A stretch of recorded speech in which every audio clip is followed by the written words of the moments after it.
আপনি কি জানেন আপনার বাড়ির আঙিনায় থাকা একটি ছোট্ট গাছ আপনার ভাগ্য, স্বাস্থ্য আর সমৃদ্ধির দিক পরিবর্তন করে দিতে পারে?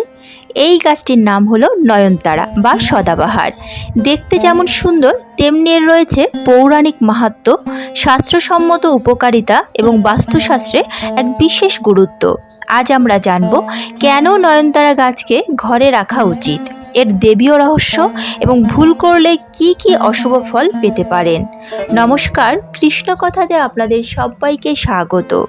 চলুন তাহলে দেরি না করে শুরু করা যাক আজকের এই ভিডিও। প্রথমেই আমরা জানব নয়নতারা গাছের পৌরাণিক মাহাত্ম্য। 1 নাম্বার, দেবী লক্ষ্মীর প্রতীক। পুরাণে বলা হয়েছে দেবী লক্ষ্মী যখন সমুদ্র মন্থন থেকে আবির্ভূত হন তার হাতে ছিল একটি পদ্ম ফুল। পদ্মের মতোই পবিত্র সাদা ও গোলাপি রঙের নয়নতারা ফুলকে অনেক গ্রন্থে লক্ষ্মী পদ্ম বলে উল্লেখ করা হয়েছে। পদ্মপুরাণে উল্লেখ আছে যে গৃহে চিরন্তন পুষ্প ফোটে সেখানে দেবী স্থায়ীভাবে বাস করেন। নয়নতারা সারা বছর ফুল দেয় বলে একে অক্ষয় পুষ্প বলা হয়, যা লক্ষ্মীর অক্ষয় কৃপাকে নির্দেশ করে। 2 নম্বর হলো শ্রী বিষ্ণু ও নয়নতারা। একটি প্রাচীন কাহিনী অনুযায়ী দ্বারকায় ভগবান শ্রীকৃষ্ণের স্ত্রী রুক্মিণী দেবী একবার গুরুপত্নীকে উপহার দেওয়ার জন্য সর্বদা ফোটা ফুলের খোঁজ করছিলেন। তখন নারদ মুনি নয়নতারা ফুল নিয়ে আসেন এবং বলেন, এই ফুল চিরন্তন, যেমন ভগবান বিষ্ণুর কৃপা চিরন্তন। সেই থেকে বৈষ্ণব পরিবারে নয়নতারা ফুল ভগবান বিষ্ণুর পুজোয় ব্যবহার করা শুরু হয়। 3 নাম্বার, শিবপুরাণ। শিবপুরাণের কাশীখণ্ডে বর্ণিত আছে একবার ভগবান শিব বন ভ্রমণে গিয়ে নয়নতারা ফুলের সৌরভে অভিভূত হন এবং বলেন, যে গৃহে এই পুষ্প থাকবে আমার কৃপা ও রক্ষা সেই গৃহে সর্বদা বিরাজ করবে। তাই অনেক শৈব ভক্ত নয়নতারা গাছ লাগিয়ে পুজো করে থাকেন। 4 নাম্বার, চিরন্তন প্রেম ও মিলনের প্রতীক।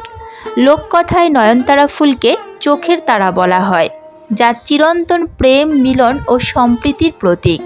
বিবাহিত দম্পতির ঘরে এটি রাখলে সম্পর্কের উষ্ণতা ও বোঝাপড়া বৃদ্ধি পায়, এমন বিশ্বাস বহু প্রাচীনকাল থেকেই প্রচলিত। 5 নাম্বার, আধ্যাত্মিক অর্থ। হিন্দু দর্শন বলে নয়নতারা গাছের শিকড় মাটিতে দৃঢ়ভাবে গেঁথে থাকে, যা সংসারের স্থায়িত্ব, শৃঙ্খলতার প্রতীক। ফুলের অবিরাম ফোঁটা জীবনের ধারাবাহিকতা ও নবজীবনের বার্তা দেয়। এজন্যই পুজোয় এই ফুল দিলে মনোবাসনা দ্রুত পূর্ণ হয় বলে মনে করা হয়। এবার আমরা জানব নয়নতারা গাছের শাস্ত্রীয় ব্যাখ্যা ও বৈজ্ঞানিক কারণ। শাস্ত্রীয় ব্যাখ্যা। 1 নাম্বার, বাস্তুশাস্ত্র।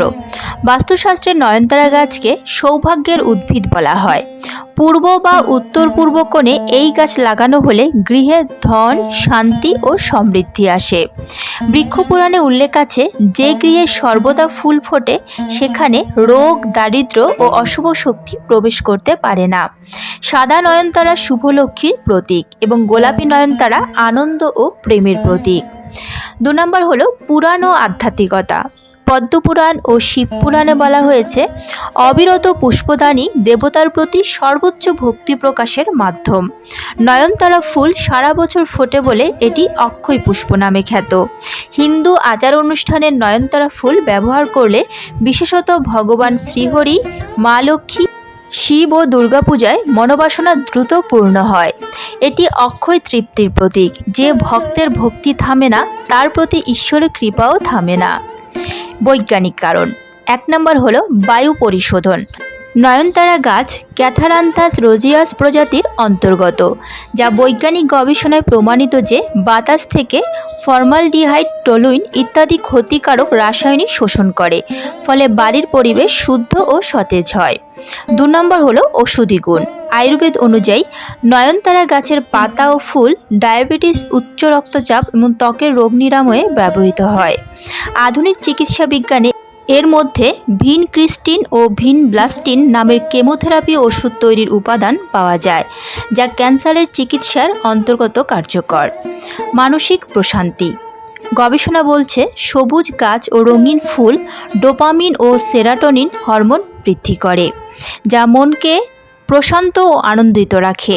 প্রতিদিন নয়নতারা ফুল দেখা বা ছোঁয়া মনের উপর ইতিবাচক প্রভাব ফেলে।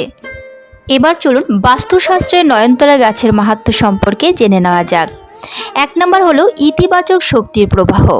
বাস্তুশাস্ত্রে বলা হয় নয়নতারা গাছের সবুজ পাতা ও রঙিন ফুল ঘরের মধ্যে ইতিবাচক শক্তি ছড়ায়। এটি মনকে প্রফুল্ল করে, মানসিক চাপ কমায় এবং শান্তিপূর্ণ পরিবেশ বজায় রাখে। 2 নম্বর হলো সমৃদ্ধি ও লক্ষ্মী প্রবেশ। বিশ্বাস করা হয় যে বাড়িতে নয়নতারা রাখলে মা লক্ষ্মীর কৃপা লাভ হয়। এই গাছটি দীর্ঘদিন ফুল ফোটাতে থাকে, যা বাড়িতে ধারাবাহিক উন্নতি, ধন সম্পদ এবং সৌভাগ্যের প্রতীক হিসেবে ধরা হয়। 3 নম্বর, কোথায় রাখা উচিত? বাড়ির উত্তর পূর্ব অর্থাৎ ঈশান কোণ বা পূর্ব দিকের বারান্দা বা উদ্যানে এই গাছ রাখলে সর্বাধিক শুভ ফল মেলে। মাটির টবে লাগানো হলে টব পরিষ্কার ও শুকনো রাখা উচিত। নিয়মিত জল দিতে হবে, তবে অতিরিক্ত জল যেন না হয়। 4 নম্বর, নেতিবাচক শক্তি দূরীকরণ। বাস্তুশাস্ত্রে বলা হয়েছে নয়নতারা গাছ অশুভ শক্তি ও দুষ্ট দৃষ্টি দূর করে। এর ফুল ও পাতা বাতাসের মাধ্যমে পরিবেশে একটি শান্ত ও পবিত্র শক্তি ছড়ায়।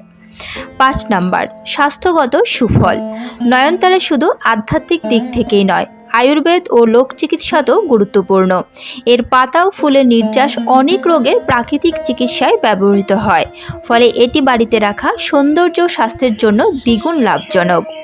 বাস্তুশাস্ত্র মতে নয়নতারা গাছ সৌন্দর্যের সাথে সাথে ধন সম্পদ, সুখ শান্তি এবং ইতিবাচক শক্তিকে গ্রহণ করে। তাই এটি বাড়িতে লাগানো ও যত্ন নেওয়া অত্যন্ত শুভ। তবে অবশ্যই শুকনো পাতা ও নষ্ট ফুল দ্রুত সরিয়ে দিতে হবে, যাতে এর শুভ প্রভাব বজায় থাকে।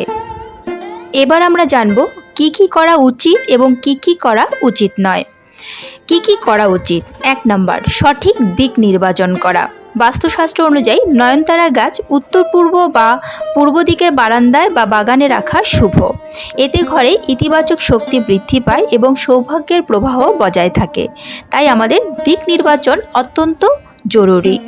2 নম্বর হলো নিয়মিত জল দেওয়া।